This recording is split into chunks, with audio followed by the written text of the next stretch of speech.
I'm Courtney, and today we're going to go through how to bring your cake cream back after it's been in the fridge, the freezer, or if it looks like it's split while being on the bench. Firstly, I'm going to go through the frozen cake cream, so how to bring your cake cream back once it's frozen. So as you can see here, this is some we've prepared earlier and it's been in the freezer overnight. It is quite hard. So what we're going to do is to bring this back to our beautiful Swiss Meringue Buttercream, I'm going to take a little bit of this out and I'm going to put it in the microwave to warm it up a little bit, and then I'm going to put the whole lot back into my mixer and let it mix. And that's going to bring your cake cream back to a beautiful Swiss meringue consistency. So let's do that now. So I'm just going to pop some of the cake cream into another container. Now it is quite hard, as you can see. I'm just wanting to add maybe a quarter of it. You can add more as you wish. Just keep in mind that when you pop this in the microwave, it is going to melt really quickly. So you only want to be doing it in maybe 5 to 10 second bursts at most. Again, it'll be harder to chisel this away because it's been in the freezer, but we will get there.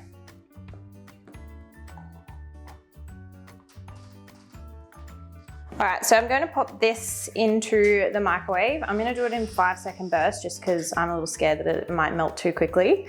So I'm going to do that now, and then while that's in the microwave, I will just break this up so it's easier to put in the mixer.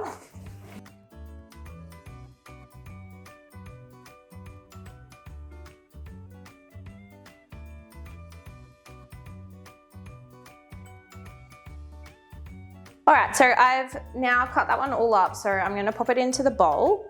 I am just going to check on the one from the microwave as well, just to see if it needs to go in any longer. I'm going to get as much of it in as we can.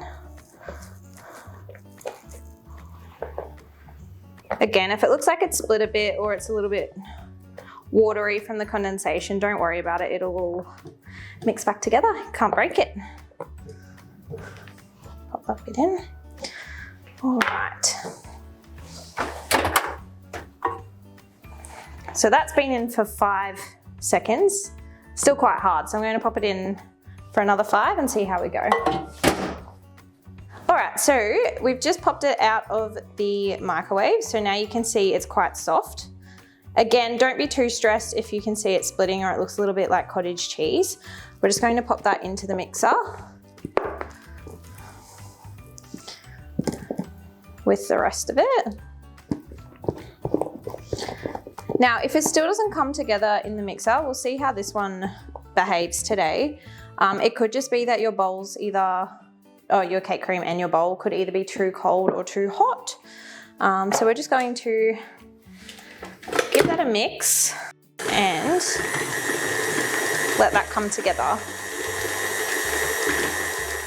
All right, so this is what the cottage cheese kind of look you will get if your cake cream is too cold.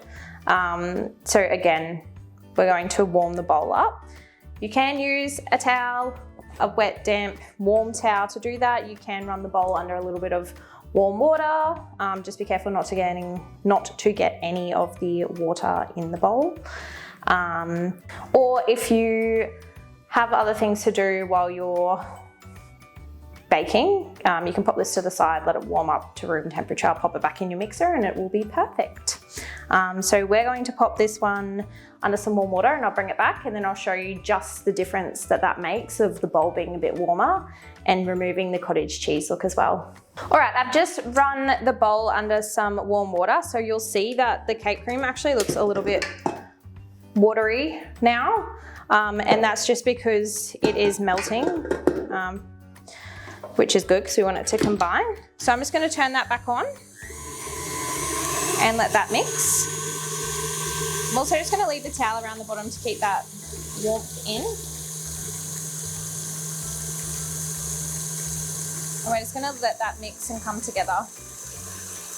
All right, our mix has been going for a while now. I did heat the bowl up a second time just under some warm water. If you have a hairdryer, that's the quickest and easiest way, or a blowtorch to warm the bowl up.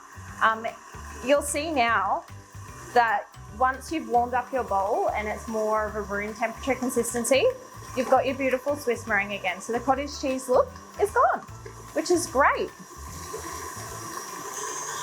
So I'm just gonna give that a quick whip, and then I will.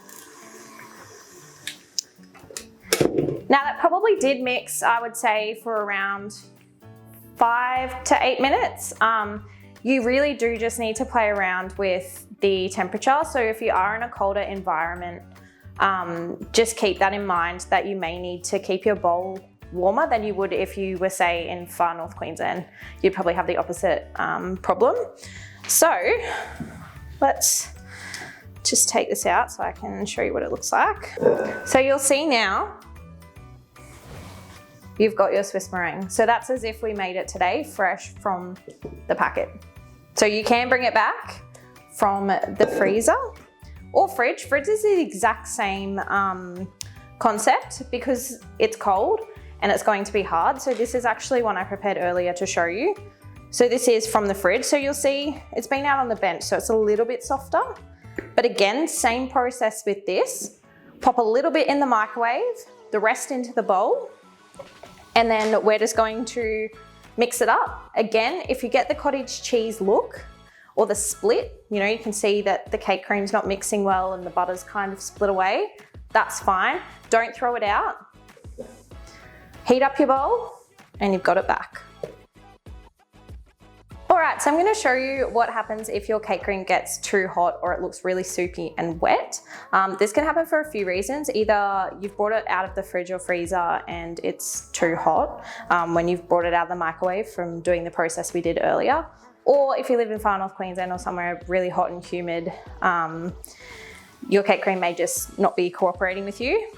It's gonna look wet, it's gonna look sloppy, it's gonna look like it's split. Don't stress, we'll bring it back. It's really easy to do. We're going to do the opposite of what we did before. We're gonna pop this into the fridge for a while. It may need to be in there for 30 minutes depending on your fridge. You pretty much want it to be hard again. Doesn't have to be frozen, but you just want it hard enough that when we put it in the mixer, it's got enough cool air in it, I suppose you could say, to bring it back. Otherwise, you can pop it in the freezer, leave it in there for a little bit, and then we'll just do that same process we did earlier to bring it back. Super easy to do. So don't throw it out if it looks like this, we can fix it. All right, so I've just pulled this back out of the fridge. It's one I prepared earlier, here we are. So you'll see it has been in there for a little bit. So it's not super hard, but it's hard enough now that it's not going to drip out. And it's going to be great for us to mix back in the mixer to bring it back to that beautiful Swiss meringue consistency. So let's pop this in the mixer and we'll bring it back. All right, so I've popped that into the mixer and I'm just gonna turn it on now and I'm just gonna let it beat and bring the cake cream back together. So you'll find that the butter is now going to remix back in with that cake cream mix. Even though it was soupy and wet, it's been refrigerated and now it's going to bring it back. If you find that you've popped it in the fridge or freezer for too long and when you're bringing it back it's getting that cottage cheese look again, follow the steps we did in the first part of the video and it'll be perfectly fine. So you'll see that only took a few minutes. I'll show you what it looks like now. You could keep this whipping for a bit longer. But you'll see in those few seconds that mixed for, you've got your cake cream back. Beautiful Swiss meringue, ready to pipe, ready to ice on your cake, ready to use. All right, we've gone through how to bring your cake cream back from being in the fridge or freezer, it being cottage cheese-like, and also being too wet. So hopefully we've answered a lot of your questions today in our video. If we haven't, you can always shoot us through an email and send us a photo, tag us online, we're happy to help. Don't forget that on your actual cake cream bags, we do have some troubleshooting hints and tips here as well. It's the same stuff we've gone through today. Also, we do have a blog, you can check it out, it'll be listed down below. If you have any other questions, pop them in the comments. Don't forget to like and subscribe, and we'll see you next time.